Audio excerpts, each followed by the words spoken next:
Hey, good afternoon, everyone. Sorry, we're starting a minute or two late here. It is Will again on today's Lunch and Learn. We've got a couple pre-submitted questions. Go ahead and get ourselves organized to get those answered. As always, you can just use the raise hand feature, ask in the Q&A section, or just type your question out in the chat. Any of those options will work. And Maru, are we going to post the questions into the chat? Yes, I'm getting there right now. Thank you.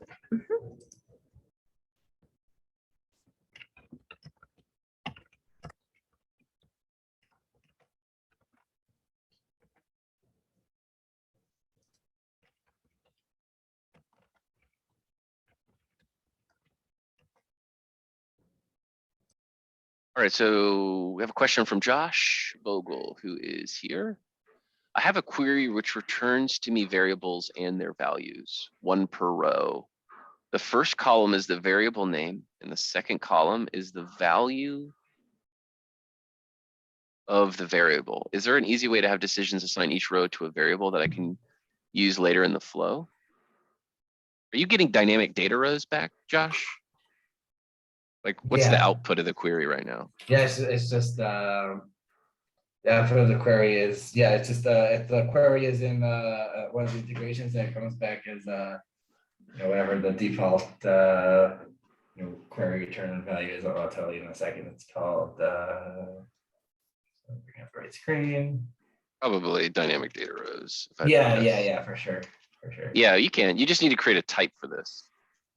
So is this a raw SQL step or a query? No, it's an integrated query. Okay, so if you create, let's create a query here. So create data types integration, database integration, add query. I'll just query the local database, call this query account table. And I'll write a super query here. Just select star from the entity account table. And I'll run this. Now, if return data is set, this thing is going to generate a dynamic type for you automatically. So let me go ahead and just create my query. So there's my query account table. Let me create a flow, and I'll pull that query step into the flow.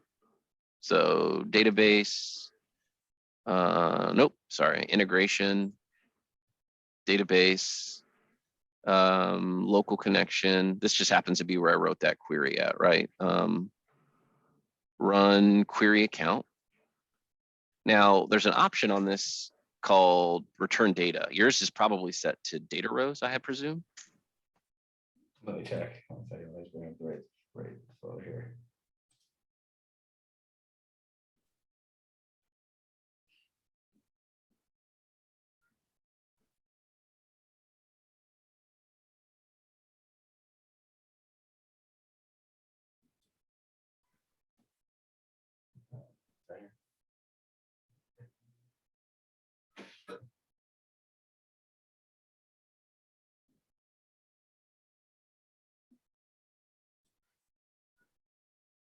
I can't. 1 second.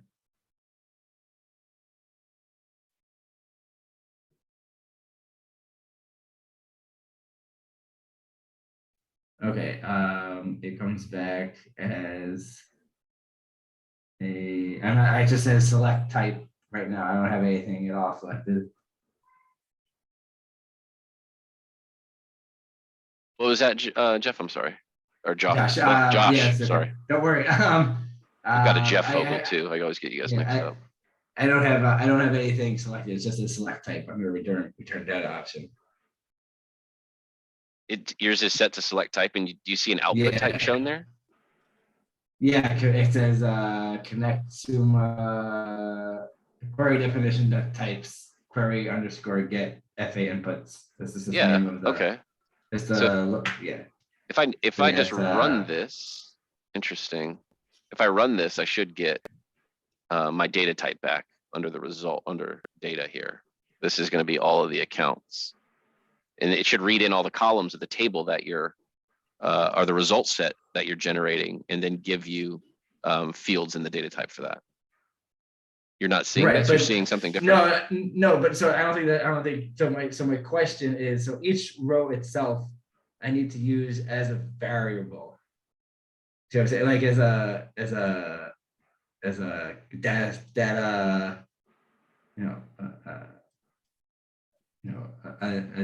part, like I would like to make each row into its own data definition, so to speak. Like it's like row 1 says household size. So the value, the column 1 says household size, and then the value in the second column is 2. So I need to be able to reference household size at a later point in my flow.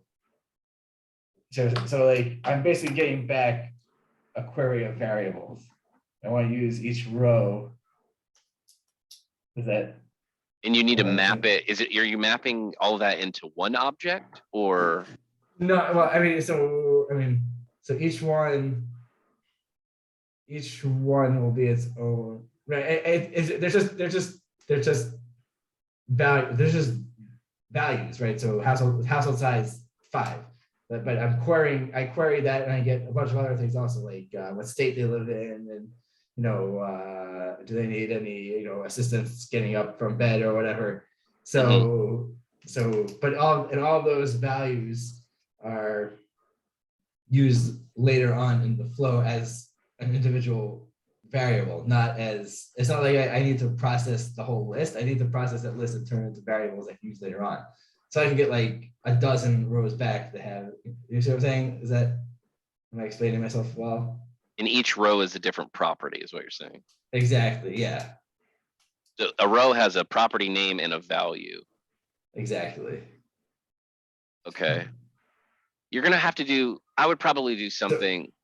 So what I've done so far is probably this very clunky way of doing it. Maybe I just basically I have a string match step that loops through. I loop through the query. I have a string match step. I created variables for all of the values that I know I'm going to need, right. And then if based on what comes back through it, I then set the value, use a set value step to assign the answer, the value field to that variable based on the value name. That's what I've done. That's fine. Another option might be to create a really quick index kind of flow. I'm gonna create a flow and I'll show you what I mean here. I'm gonna create a flow that'll be called like pull value from list or something. I'm gonna do this in a subflow so it's very easy to, and I'm gonna be called property name to check or something. Maybe a string. And then what I'm going to do is search index here and find 2 steps. Get index of item and get item by index. And I'm using a subflow. Okay, right. Okay, I see this. Okay. So I can chain these together. So, I guess we'll need the list also. So I'm going to just pass in a string list, but this would be, you'd have to pass your list in. So I'll call this thing property list and just make it a string list. Though that data type would probably be the data type of your query. So item defined will be my property name to check, and the list would be my property list, right? And I'll just do that. And then that gives me the index of the item, and I can pass that index into item index here. And then I can pass the list again into the list, property list. And then what I would just do is output, I create an output here called, found value or something. And I'd pass the output of the index item. I'd pass the list item here, which comes out of get item by index, into that. And the good thing about this is I can then just take this flow, and you'd have to do this a couple times, right? Like say 12 times, just to be clear. Right. But you'd copy this a few times. Just say, right? Yeah. And all you'd have to do to use this is would put be in the value to check for, and then the value name. Okay.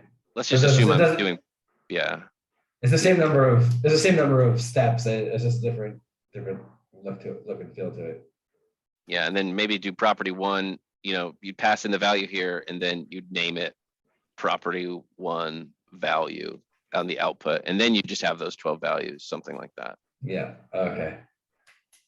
I'd Got it. I'd probably approach that problem in that way if Okay. given that you might given the particular query that you're mentioning there.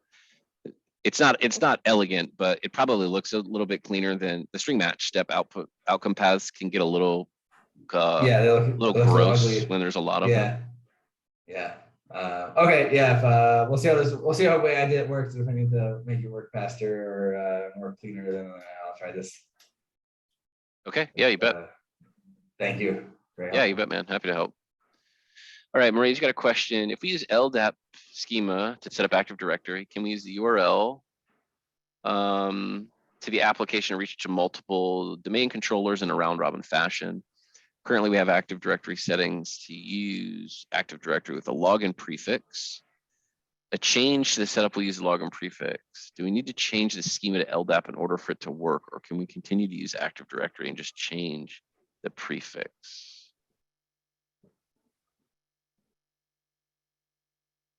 Can you do we check all the domain controllers or not?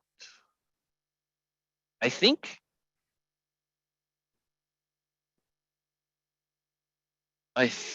if we select use no login prefix, which then means we generate the user identifier on the account with the login prefix as part of the user identifier, that we can support multiple domain controller checks. I don't honestly know. I don't know the real answer here. I think we can. Like if I have 2 or more Active Directory servers registered, can I get one account to validate against? You want it? Well, I mean, the same account can't live in both of them.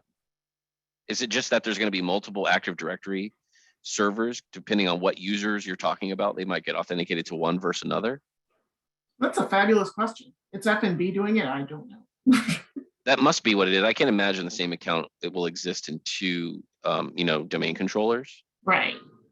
But yes, you can. We have customers who run multiple AD servers, and you can have it.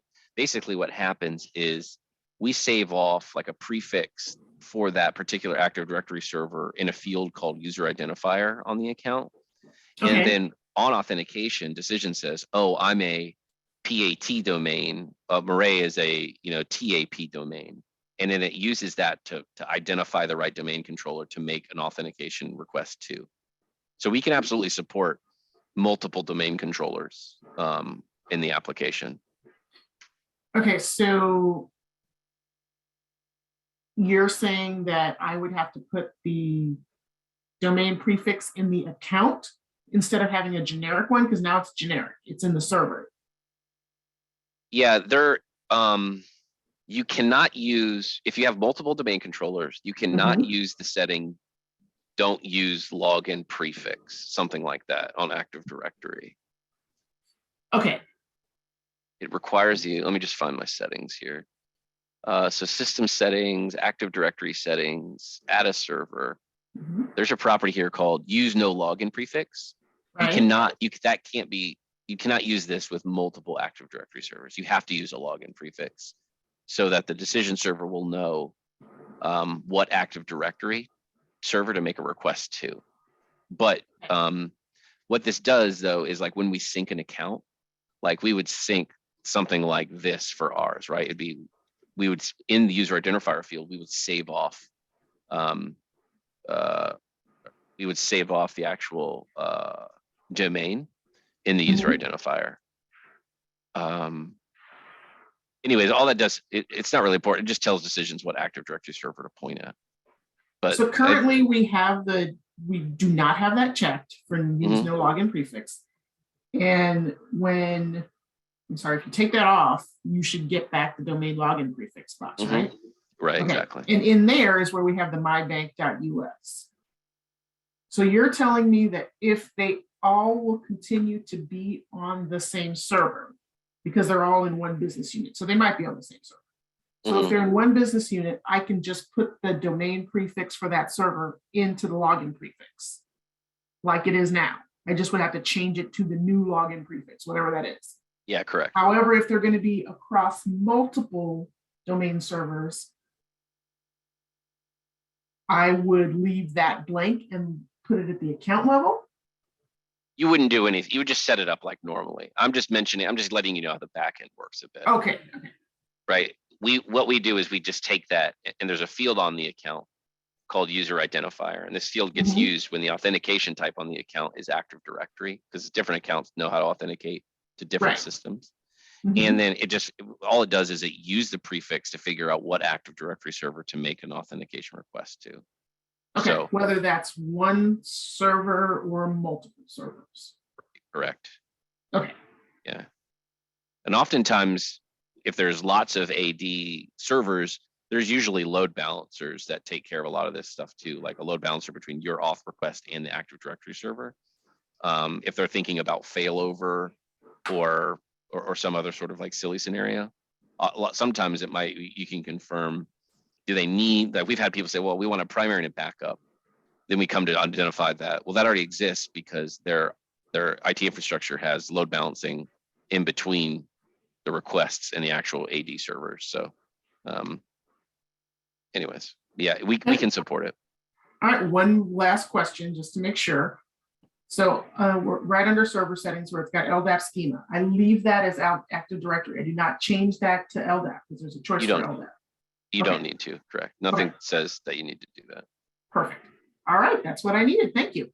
In fact, I don't know I've ever actually seen anyone use Open LDAP before. So Okay. not that no one does, but I've never seen it. Okay, that answers my question. Right, you bet. Oh, I do have one more quick question. Sorry.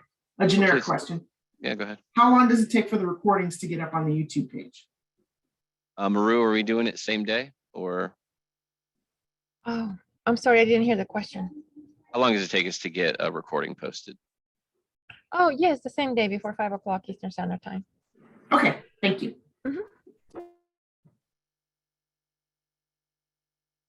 Okay. All right. Thanks for those questions. That's all of our pre-submitted questions. So what other questions does anyone in the audience have today? Again, use the raise hand feature, just type it out in chat or pop it into the Q&A section there.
Any questions from anyone?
See if we've got any interesting questions from the forum today.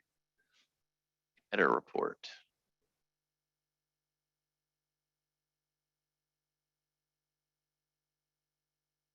Oh, look at that. We do scroll the header, don't we? That shouldn't be.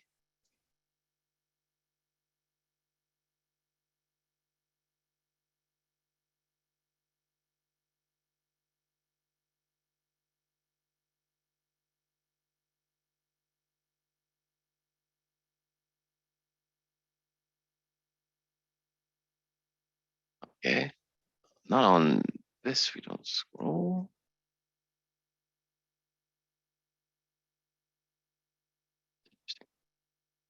Hey, go ahead, David. Sorry, what you got? Yeah, so speaking of reports, there's no way like in a report to, I guess, what am I thinking of? Like essentially create like a sub report, right? Where I can drop down a row and have like a row Mhm. being like header data and then have detailed data populate underneath it. If they're all the same type, like those sub rows, you can get something like we see in the profiler on current versions. So if I look at system administration, system tools, profiler, we call this thing hierarchy view, where you can get this kind of experience, where you can have this sort of collapsing view. I see, but they all need to be of the same type.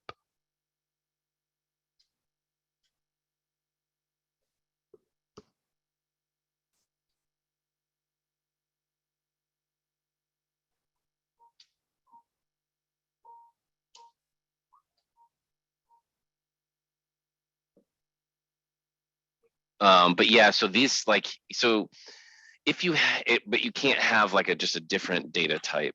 What's the right way to say this? Like if it requires every row, like you could do this with like folders, like a report of folders, and you could nest folders inside of each other in this view. But that's because both the nested row and the parent row, quote unquote, are type. Like you can't have custom columns, if you will, in any sort of expanded view. So you can, but there's some decent restrictions in terms of it. I don't know if that makes any sense the way I'm trying to describe that. Yeah, I gotcha. Cool. But yeah, I mean, if you want to explore if this works or not, it is called, it's this hierarchical view here, which Right. is a view under in the report designer. And on this thing, you specify the parent folder ID, the parent ID, and the child ID, and that's what the report engine uses to collapse them together. Okay, I gotcha. So we've seen people use this for like showing. We've done some fancy query work to like get it to show like this might be a folder, and inside would be like assignments. So if you wanted to see a different view of like maybe these are all cases, and inside of this you might click down and see all the open assignments. I see. We've used some queries to kind of do that. We don't get different actions based on the row, but like we have to pick if it's an assignment action or if it's a some other type of action context. But some customers have found that type of view helpful. I gotcha.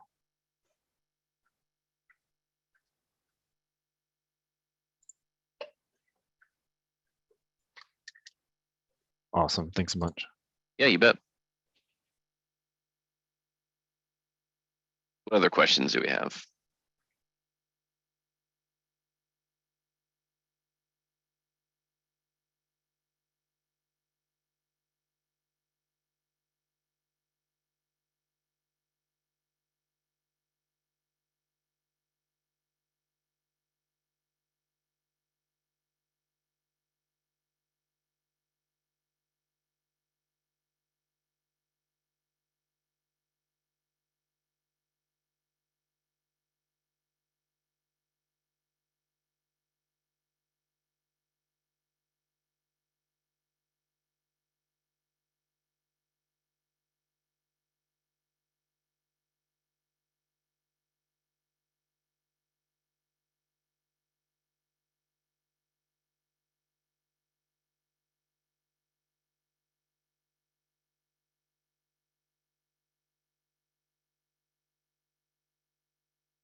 Anybody have any other questions for us today?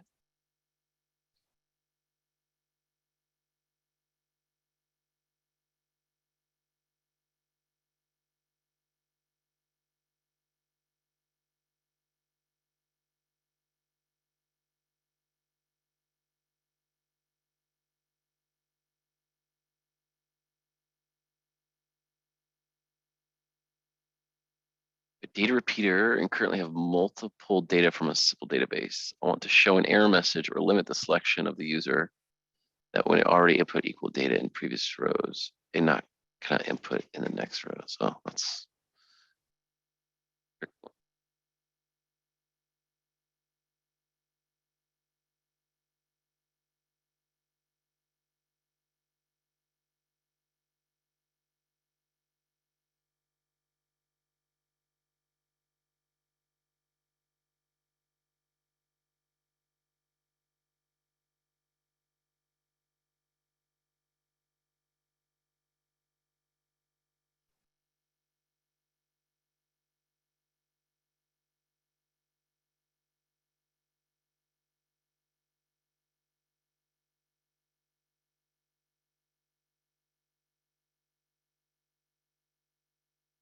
okay. We're here about 30 minutes in. I don't see any other questions coming from anyone in the audience. Sort of last call here, if you will.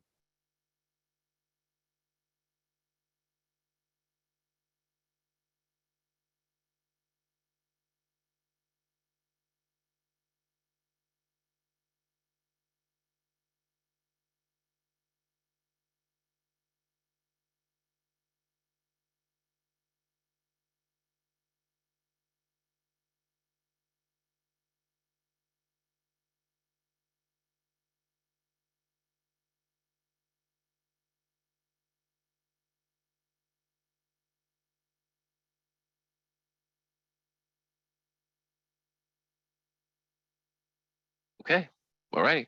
Well, I think we'll go ahead and call it a day then. Thanks, everyone. I believe that Maru, who is our presenter tomorrow? Tomorrow we have Eric Wilmering from the product management team. And Thursday we have Kevin Harvey from the sales engineering team. So make sure you join tomorrow and so that you can convince Eric that all of your wish list items need to get into the product. He is the person to do that. So thanks everyone for the questions today. Thanks for joining with me for those of you that have this week. We will see you next week, and Eric and Kevin will be on tomorrow and Thursday. Have a great afternoon.